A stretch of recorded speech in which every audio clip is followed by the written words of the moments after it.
Thank you for joining us on Nationwide. I'm Ruth Aguele. The Edo State House of Assembly has impeached the state's Deputy Governor, Philip Shoivo.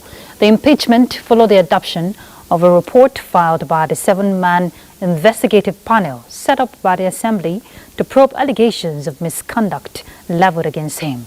Meanwhile, 38-year-old petroleum engineer Godwin Emefiele has been sworn in as acting Deputy Governor as Shoivo's replacement. The Federal High Court sitting in Abuja has ordered the service of the court processes on the second defendant on behalf of Binance Holdings Limited in a case of money laundering being prosecuted by the Economic and Financial Crimes Commission. The presiding judge, Justice Emeka Nwite, in his ruling on oral application on whether the second defendant can receive the service on behalf of the company, said under the law, the second defendant is an agent of the company. Let's hear from Judiciary Correspondent Austin Ayimbe. Justice Emeka Nwite, in his ruling on the application, argued during the previous sitting of the court, held that taking a cumulative reading of the provisions of the Administration of Criminal Justice Act 2015 and paragraphs 5 and 6 of the second defendant affidavit, where he stated that he is an employee of the company and its agent in Nigeria, he has met the requirements set out by ACJA and therefore can be served with a service on behalf of Binance Holdings Limited. Following the ruling, the second defendant entered his plea of not guilty in a 5-count charge. Counsel to the second defendant, Mark, raised the issue of the fundamental human rights of the defendant, who has been in the custody of the security agent in the past 40 days, urging the court to consider his bail. Counsel to EFCC objected to the bail application, positing that it was ill-timed. Justice Nwite said he is mindful of the rights of the defendant and fixed 18th of April 2024 to hear the bail application, while 2nd of May 2024 is fixed for hearing of the substantive suit, marking the commencement of trial. The court also ordered that the second defendant be remanded to the custody of the Correctional Service. Binance Holding Limited and 2 of its executive members are standing trial on a 5-count charge of money laundering. From the Federal High Court, Abuja, Austin Ayimbe, NTA News. In other news, in line with President Bola Tinubu's administration, Citizens Engagement Central Delivery Coordination Unit has launched the Go Live Citizen Delivery Tracker. Presenting the tracker, head of the unit and special advisor to the President on Policy and Coordination, Hadiza Bala Usman, says the app accommodates the 8 presidential priority areas. Haman Javani reports that the app is to upskill the engagement between the government and the governed. The Citizen Deliverable Tracker is to enable citizens to actively participate in governance and afford every Nigerian the opportunity to oversee and report on project progress throughout the country. The tracker is meant to promote transparency and expand access to reporting on presidential priority policies. The Delivery Tracker is an application which affords citizens the opportunity to view priority programs and projects of the federal government on their devices. We upgraded this application through consultation with a wide spectrum of stakeholders, and it is now ready for use. The CDCO also developed a reporting framework and template to accurately assess and report the performance of ministries, departments, and agencies. And for me, the fact that the feedback will also be based on lived experience and eyewitnesses will make it all the more powerful and all the more real. The presidential initiative also gave premium to education, health, and social investment as essential pillars of development. The aim of the presidential initiative is to improve governance for effective service delivery. Hamman Jabani, NTA News. The federal government has commenced the distribution of 42,000 tons of essential food commodities to vulnerable Nigerians across the country. Minister of Agriculture and Food Security, Senator Abubakar Kyari, flagged off the distribution exercise in Sokoto and appealed to sub-national governments to prioritize agriculture for food security. Let's hear from Salihu Guanara. It is less than 2 months when the Minister of Agriculture and Food Security, Senator Abubakar Kyari, amidst high cost of food commodities on behalf of the federal government, promised to unlock the National Strategic Food Reserve as deliberate efforts to close the gap of food shortage among the vulnerable ones due to government policies of economic transformation. Sokoto State, like others across the country, received a total of 26,404 50 kilograms bags of these essential food commodities, including maize, sorghum, and millet, free from the federal government. I'm glad to also mention that the declining prices and increasing availability of food commodities in various markets across the Federation stems largely from the consistent strategic interventions of the federal government in the past weeks, namely, but not limited to, distribution also of 58,500 metric tons of milled rice, 30,000 metric tons of rice equally procured but warehoused in the interim. I would want on behalf of government and good people of Sokoto State profoundly appreciate our amiable president for providing assistance to our people when it is most needed. Members of the federal government delegation, including the Minister of Information and National Orientation, Mohammed Idris, acknowledged the nationwide exercise as a promise made and kept by a listening government. President Bola Ahmed Tinubu has said from the onset that whatever he will do, Nigeria and Nigerians will be first.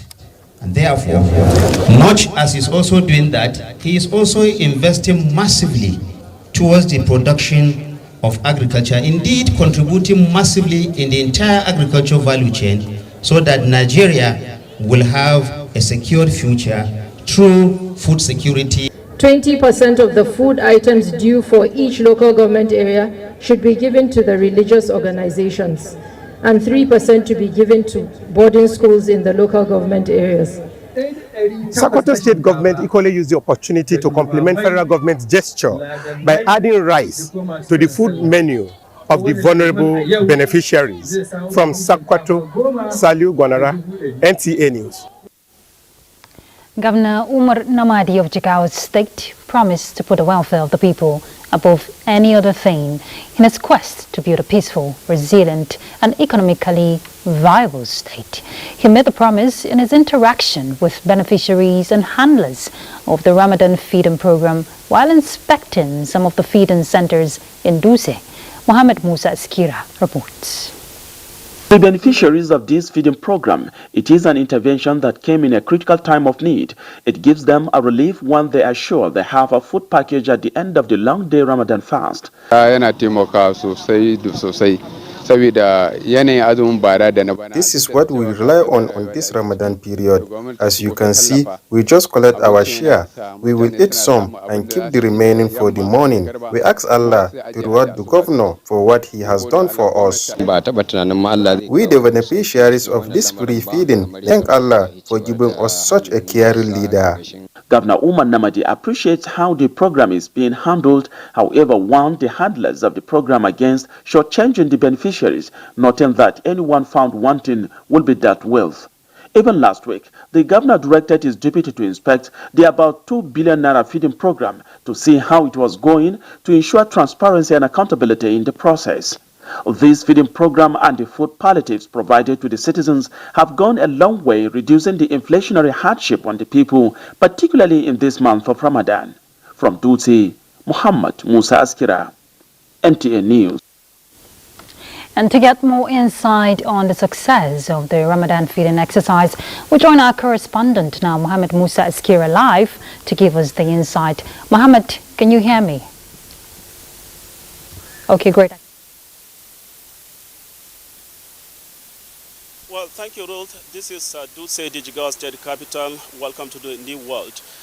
The venue I'm standing here is one of these 609 feeding centers, free Ramadan feeding program in Jigawa State. The centers are located across the 87 political wards in the state, and of course, each of the centers, you can see, is feeding no less than 300 persons every day.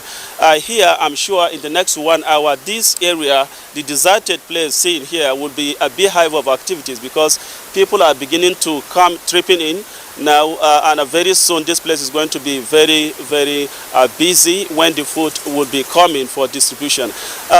This is a special intervention made by the Jigawa State government to assist citizens in the state, at least to cope with life in this period of Ramadan season. It's not easy for people, to get, food to break their fast with the inflationary, hardship on the citizens in the country. So the government thought of this to at least assist the people, ordinary, masses, to have a place where they will come in the evening and get something, at least to take home and break their fast. And of course, like you quote, the beneficiaries are saying that the assistance has come at the right time, because when they collect the food in the evening, they eat some and then keep the rest for morning. So in the 24 hours of this Ramadan period, they always have something to eat, courtesy of this free feeding program. This is, one of so many things that the Jigawa State government is doing to assist the citizens. Apart from this, there's also an issue of palliative. Food palliative given to people at various stages, and various phases of it have been done, before the Ramadan season, in Ramadan season, and of course it's going to continue even after the Ramadan is gone. So this is, a project, so to say, or an assistance coming from the government that is very, very crucial to the lives of citizens, especially when we look at the way things are skyrocketing in the market. Thank you, Mohammed, for that insight. It's good when a leader puts the welfare of its citizens as top priority. He should be commended. Thank you, Mohammed. All right, our correspondent there from Jigawa. We're going to Lagos now. We hear a court in Lagos there has arraigned former governor of CBN, Godwin Emefiele. Let's join Michael for that and other stories. Thank you, Ruth. The Ikeja Special Offences Court has remanded former Central Bank Governor Godwin Emefiele in the custody of the Economic and Financial Crimes Commission, EFCC. Justice Rahman Oshodi gave the remand order after Emefiele and his co-defendant Henry Omoile pleaded not guilty to a 26-count charge bordering on abuse of office brought against them by the EFCC. Hingino John Adams reports. Former Central Bank Governor Godwin Emefiele was arraigned at the Special Offences Court, Ikeja, over a 26-count charge bordering on abuse of office and allocation of billions of dollars. Emefiele and his co-defendant Henry Omoile pleaded not guilty to all counts. The defendants asked for bail pending the hearing and determination of the proceedings. Godwin Emefiele asked the court to grant him bail on self-recognizance pending the hearing and determination of his case, or that he be released to his counsel pending the determination of the case. His counsel argued that the court should consider his status and conduct since his arrest. He also urged the court to grant the second defendant the bail earlier granted him. The prosecution counsel, Rotimi Oyedepo, SAN, did not oppose the bail applications. However, Justice Oshodi, after listening to the submissions of both counsels, remanded Emefiele in EFCC custody and the second defendant to the Ikoyi Correctional Center and adjourned the case till April 11 for ruling on the bail and commencement of trial. In Lagos, Hingino John Adams, NTA News.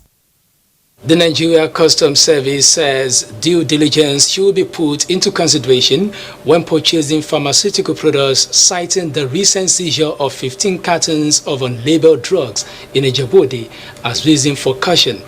The controller of the Federal Operations Unit Zone A, Husseini Ejibunu, said this while outlining the agency's interventions to curb smuggling within the 6 states of the Southwest Geopolitical Zone. It is another opportunity to send a strong note of warning to smugglers and their syndicates that the Nigeria Customs Service, in fulfilling its constitutional obligations, will not sacrifice public health and safety for unwholesome importation. And in matching words with action, these 15 cartons of unlabeled drugs worth 5.4 million naira were intercepted in a passenger vehicle at Ijebode, with the driver unable to identify its owner. I had a personal experience of a particular drug that was taken by a relation upon arrival from UK, and after taking the drug, she passed on. And when postmortem was taken, it was said that that was the drug that killed her. This one now, if they take this one to the rural areas, it will be counting drugs. They will put it inside leather and they will be selling to people, unknown to them that they are taking poison. A new trend that has become a source of worry for the Customs Service is the consumption of rice in different unhealthy manners, as seen in this instance. And the controller of the Federal Operations Unit Zone A wonders if the rice will be sold to the public. Even look at the dashboard. For people to have an ingenious thinking of smuggling rice this way. In the fourth quarter of the year, the customs said 206 items were seized with duty paid value of about 3 billion naira, while 29 suspects were arrested. The unit equally generated 305 million naira from the issuance of demand notices, representing 67% of its entire target for 2024. Those are the reports from Lagos. Nationwide continues in just after this break. Do stay.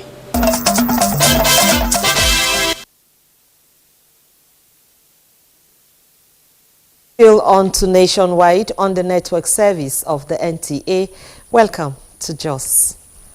Plateau State's government says it is set to partner American agencies to bring development to the states in the areas of agriculture, education, and power generation. Governor Caleb Mutfwang stated this while receiving officials of the United States Agency of International Development at Government House, JOS. Ijoma Ozemena reports. Leader of the delegation, Jasmine Allen, says the visit is to discuss with the State Ministry of Agriculture, the Plateau Agricultural Development Program, and the private sector on partnership. The meeting will give them an idea of what will be most effective in planning and implementation of programs. These are our initial meetings, but we hope to continue to build our relationship with your government and with your wonderful team, to be able to create something that will be mutually beneficial to the United States and to the people of Plateau. Governor Mutfwang says he has followed the activities of USAID over the years with keen interest and has discovered that the agency has little engagement with Plateau State, stressing that they will be giving all the needed support to make their work in the state a success. The governor stated that Plateau State is already partnering some agencies and institutions in the United States in the area of education and infrastructure. We're coming up very strongly in energy. We want to be able to contribute immensely to the national energy quota because of the huge potentials we have here for hydro and even for solar. So we're looking for how to be able to raise the bar to international standards. Governor Mutfwang urged the team to consider expanding its area of collaboration in the interest of the states. In Jos, Ijoma Ozemena, NTA News. Still on issues of governance, Governor Caleb Mutfwang has called for fairness and teamwork among the ranks of the People's Democratic Party towards providing good governance. Ndenyan and Abigang reports that the governor made the call during a meeting with the Plateau PDP Elders Forum at Government House, Jos. The meeting was convened to enable participants share ideas on issues affecting the party with a view to moving forward. Chairman of the Plateau PDP Elders Forum, Chief Raymond Dabo, says the elders are appreciative of the giant strides of the governor for delivering the dividends of democracy to the people in line with the manifesto of the party. Governor Mutfwang thanked the elders for the show of solidarity, noting that his emergence was as a result of teamwork and the collective efforts they put together, which is the hallmark of the PDP. The governor also acknowledged the wisdom that comes with age, especially age that is well-lived. I believe that Plateau people will continue to identify with the PDP when we do the right things. It therefore became necessary to make sure that every organ of the party is functioning. As the party prepares to go into another ward and local government congresses, the governor pleaded with the elders to play the game according to its rules by allowing the people to choose their representatives freely and fairly. In Jos, Ndenyan and Abigang, NTA News. Those are the stories trending from here. Let's rejoin Ruth in Abuja. Thank you, Felicia. In a quest to ease the economic burden on citizens, members of the disability community within the FCT have received grains and other food items donated by the federal government through the National Commission for Persons with Disabilities. Elizabeth Omoroye reports that the gesture is aimed at reducing the economic burden being experienced in the country.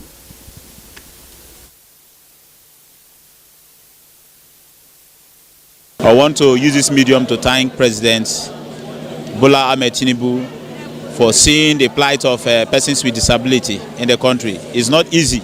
To go a long way to help persons with disability, especially those who have nothing to do. Will be expanded to touching different areas as we remain committed to disability inclusion, especially in the area of education as well as health. Access to health for the disability community.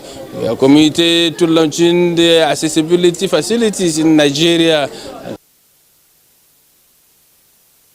Nation says the aim is to ensure total inclusivity.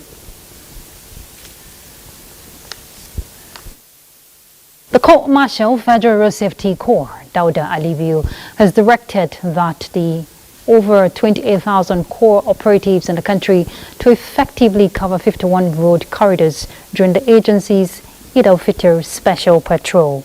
A statement from the agency indicates that the directive is in view of the envisioned increase in vehicular movement and the need to make the highways safe for travelers. World leaders have been urged to prioritize health as human right of every individual, irrespective of location or status. The WHO country representative, Dr. Walter Kazadi Mulombo, said this during an awareness walk to sensitize Nigerians on their rights to healthy living. This, he said, is part of activities to mark this year's World Health Day with the theme, My Health, My Right.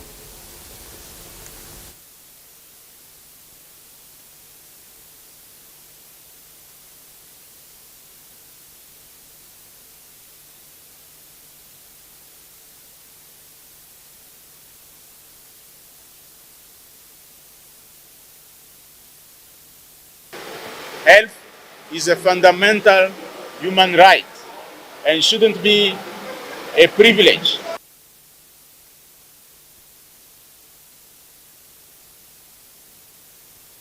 The permanent secretary noted that, in line with the renewed hope agenda of the present administration, the health sector has been reinvigorated to ensure universal health coverage for all, starting from the primary health care to the tertiary level.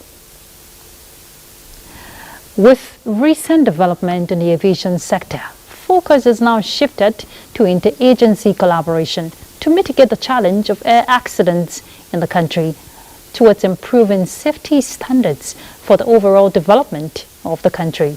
Ali Chiroma witnessed the signing of Memorandum of Understanding between the Nigerian Safety Investigation Bureau and the African Aviation and Aerospace University, Abuja. Now reports. The challenges of air crashes in Nigeria are significant and multifaceted, resulting in tragic loss of life, causing economic repercussions, including damage to airlines' reputations, loss of revenue, and loss of confidence in the sector. Improving safety standards and capacity building towards preventing recurrence of air accident is paramount, and this necessitates the interagency collaboration between the African Aviation and Aerospace University and the Nigerian Safety and Investigation Bureau, resulting to the signing of a Memorandum of Understanding. The MOU is primarily for the purpose of facility sharing and capacity building, and it is an honor to have each and every one of us present here today to witness this execution. This relationship between AAAU and NSIB has been characterized by warm support and mutual respect. We are committed to nurture and strengthen this bond in years ahead to come. The partnership is expected to last for 4 years towards producing world-class graduates to fill in the gaps in the aviation sector for the overall development of the country. In Abuja, Ali Chiroma, NTA News. The National Open University of Abuja says it is embarking on robust transformation to ensure that it copes with challenges posed by increasing number of students that are being enrolled by the institution. The Vice-Chancellor, Professor Oluremi Peters, in a media briefing indicates that the university has grown its centers from 17 it started in 2003 to 120 spread across the country. He said the institution has now become the first choice for those who are unable to attend contact universities, largely due to deployment of technology. No university has deployed technology the way NOUN has done. Almost all our courses now have video components in order to assist our students, not just to have physical content, but to also have electronic content. Because of the manner the country has seen the way we deploy technology, TED Fund has been so magnanimous to us that it has offered to assist us to fiber optic all our study centers across the country. He applauded government's approval of license to 4 private open universities as it has brought credibility to open and distance learning in Nigeria. All right, Maiduguri will be... Are we going to Maiduguri? Okay. We have to pause on Maiduguri. We'll join in Ladide much later. But let's join Goodluck Enanim in Benin. Earlier at the start of the bulletin, we told you that following the impeachment of the Deputy State Governor Philip Shaibu, well, a new acting Deputy Governor has been sworn in. So let's join Goodluck Enanim for that update. Goodluck, can you hear me? Please just go ahead and tell us the latest development at this time. Thank you, Ruth. Edo State now has a new deputy governor. He is Omobayo Godwins, an engineer by profession, and he works in the private sector. He's also a politician. He hails from Lakpese in Akoko Edo local government area of Edo State. Now, his inauguration as the deputy governor of Edo State came few hours after the impeachment of the former deputy governor, Philip Shaibu. Now, Justice Daniel Okungbawa, the chief judge of Edo State, administered the oath of office on the new deputy governor, who was urged to work in accordance with the rules and regulations in order to support the government to enable it to finish strong. Governor Godwin Emefiele was happy to inaugurate the new deputy governor in the sense that he believed he is a grassroots mobilizer. He has attracted a lot of development to the area, particularly in youth development. As a youth, Mr. Obaseki believes he will help in driving the youth in the state, mobilize them towards developing the state. The new deputy governor is happy also to take up the job, assuring the state government that he will work in line with the extant rules and regulations to ensure that the Obaseki-led administration finishes strong. Good luck. Well, that's a new development. We're seeing that happen for Edo State. But what is it like, for the citizens? Were you able to interact with some persons? How are they taking this new development? It was a mixed feelings, if I may say. But I spoke with some see it as a welcome development. While others say, well, it's barely 7 months to go. What use is bringing in the new person to take over the job? But some other persons who I spoke would say there is nothing that lasts forever. As far as change is concerned, something must happen. And for them, it is a new dawn, particularly the people from Akoko Edo local government area of Edo State, the oldest local government in Edo State. These are people who are farmers, and they've contributed a lot to the development of Edo State. And for them, this is a welcome development. Look, thank you for that update. Wish Edo State administration the very best. Right, let's take a break. We're back. Stay tuned.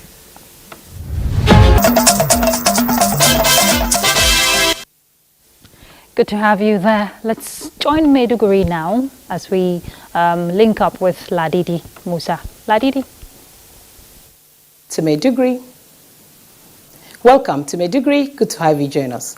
Past and present leaders of the Nigerian Labour Congress were at the family home of the former president of the Nigerian Labour Congress, NLC, Comrade Ali Chiroma in Maiduguri, to offer their condolences and support to the grieving family. Mohammed Guni reports.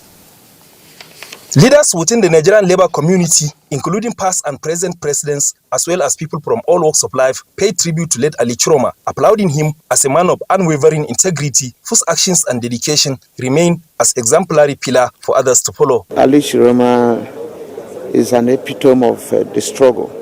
He was the president, as at the time, most mortals will not want to lead. His constituents in the trade union cycle say his loss is deeply felt by the NLC and the nation at large, as his leadership, integrity and tireless efforts have led to numerous successes for Nigeria as a whole. He's an embodiment of courage and sacrifice. He's somebody that is well celebrated, even beyond the shores of Nigeria. Comrade Ali Chiroma died at the age of 91 in Maiduguri. Mohammed Goni, NTA News. The Center for Advocacy, Transparency and Accountability Initiative, in collaboration with its consortium partners, is employing a multispectral approach to safeguard women and girls from gender-based violence in educational facilities across 6 local government areas of Borno State. Maimuna Garba reports that strategies are in place to increase the retention of girls in schools while equipping them with essential soft skills for empowerment. In response to the impact of insurgency, particularly on women and girls displaced by conflict, Center for Advocacy, Transparency and Accountability Initiative and its partners aim to reach over 40,000 women and girls, including those with disabilities, to ensure access to quality education for out-of-school children. We are going to provide tablets to teachers across those communities to utilize those digital learning platforms to teach young girls within communities. The project is also geared towards protecting women and girls from gender-based violence with a feedback and complaint mechanism using technological innovations as well as localization approach amidst other strategies for effective impact. This project is coming from the humanitarian fund. We call it Nigerian Humanitarian Fund. It's basically supporting the children. The 6 local government areas of Jere, Kondiga, Mobar, Goza, Ngala and Magumeri, being the worst hit by insurgency, have been picked out for the project to expose women and girls to technological innovations available, provide career guidance and retention in school, provision of basic hygiene and sanitation facilities in the school premises, amidst other incentives for conducive teaching and learning. The package is so domesticated and it's all inclusive. In fact, they have what I call a digitalized, domesticated packages to support not only education sector, but protective agenda they have. With 1-year term for actualization, it is expected that the project will give disadvantaged women and girls a pride of place in the larger society as they contribute their quota to societal development. In Maiduguri, Maimuna Garba, NTA News. Those are the trending stories from here for now. Nationwide continues with Ruth in Abuja. Ruth, it's back to you. Thank you, Ladidi. Officers of the Nigeria Police Force have emerged the best at the U.S. Special Program for Embassy Augmentation Response Team mission at Jordan.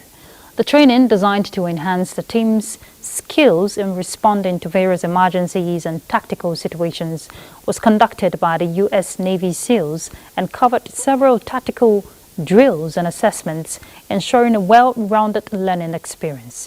Squadron Commander 23 Police Mobile Force ACP Itse Daniel Ama, who led the force delegation, said the feat is not just a demonstration of commitment and hard work, but also a reflection of the solid and enduring partnership between Nigeria and the United States.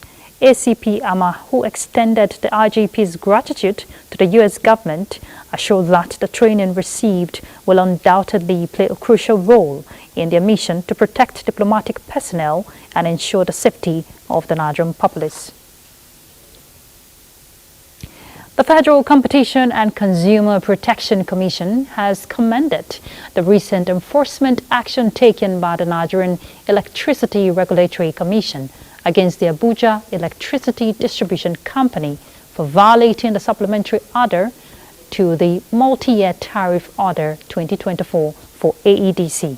This action includes a mandate for AEDC to reimburse all customers in bands B, C, D, and E who were billed above the allowed tariff bands and to pay a fine of 200 million naira. A statement by the Acting Executive Vice Chairman and Chief Executive Officer of FCCPC, Adamu Abdullahi, notes that the move represents a crucial step towards upholding consumer rights and ensuring fairness within Nigeria's electricity industry. The statement added that NERC's decision to penalize AEDC reinforces FCCPC's strong advocacy for protecting consumers from unfair market practices as mandated by the Federal Competition and Consumer Protection Act of 2018.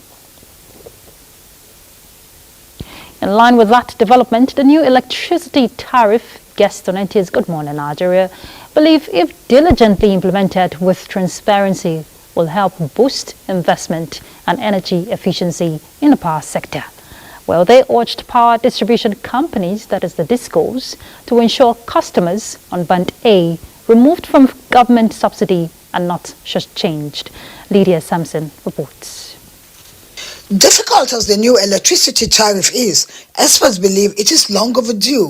While on the same page that cost-reflective tariffs reposition electricity generation positively across the value chains, they are unanimous that visible challenges in the sector must be addressed. For the power sector, I think very strongly that we need to look very closely and determine whether it is a bullet we want to bite or we want to wait until the sector completely collapses on our head. It is not fair to be somebody that has no meter.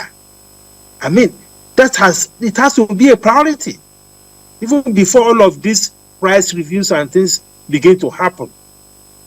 All those who are not metered should be metered. That is something that has to be given a very high priority. They decried indiscipline by some Nigerians who deliberately vandalize infrastructure put in place by government only to lament deficit. This, in addition to power theft, they reiterate must be tackled head-on. A lot more work needs to be done. The discos must be ready to ensure that they are going to deliver that service. Because, for example, if you find out that a disco, for example, because this tariff is not just going to be a cane just for the customers alone. It's equally a cane for the discos. Because if they are not able to deliver that service, the level of revenue they need to recoup to generate will not be there. We are appealing to Nigerians as a whole. Let's come together and ensure that this act of indiscipline, this act of vandalism of power supply infrastructure, energy theft, meter bypass, what have you, it's addressed significantly. And we can only do it if we collectively resolve to fight it. Metering of electricity consumers, deployment of technology, as well as bringing persons caught circumventing the system to book, they agree will serve as a deterrent and mitigate sabotage. They are optimistic that subsidizing renewables will provide a viable option in the energy mix. In Abuja, Lydia Samson, NTA News. All right, let's make another stop, this time Kaduna, as we join Salamatu. She'll pick up with our next set of reports. Thank you for joining us here in Kaduna. The national president of HICAN, Reverend Amos Kiri, has urged the federal government to ensure policies introduced to mitigate the effect of climate change on humans are adequately implemented to save lives and property of the citizens caused by climate change occurrence. The president made the appeal at the closing ceremony of the 58th HICAN National Annual Convention in Kaduna State. Muhammad Umarajingi reports.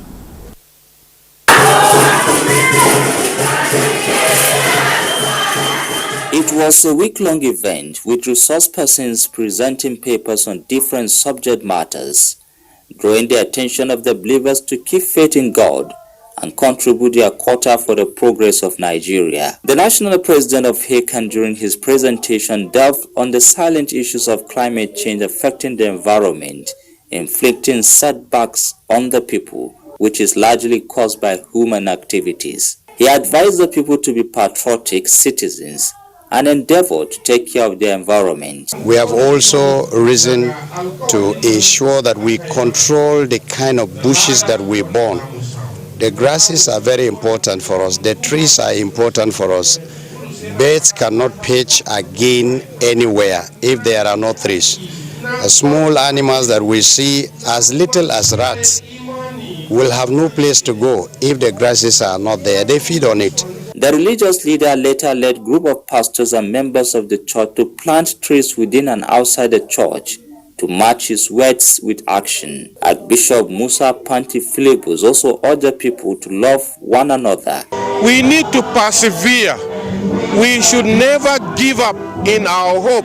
Our hope in God and the power of God to transform our situation, our country. Taking forgiveness home. I'm taking hope for this nation. As the nation grapples with economic hardship, the HICAN Convention ends with a sense of hope that all challenges facing Nigeria will soon be history. In Kaduna, I am Muhammad Umarajingi, NTA News. To foster unity, Sheikh Ibrahim Tahir Bauchi has called on Nigerians giving attention to their differences, but rather keep emphasis on issues that will unite humanity by joining hands to move the nation forward, irrespective of religious or ethnic inclinations. Sheikh Ibrahim Tahir Bauchi made the call during the closing of the annual Ramadan Tafsir in Kaduna. Haruna Muhammad has the details.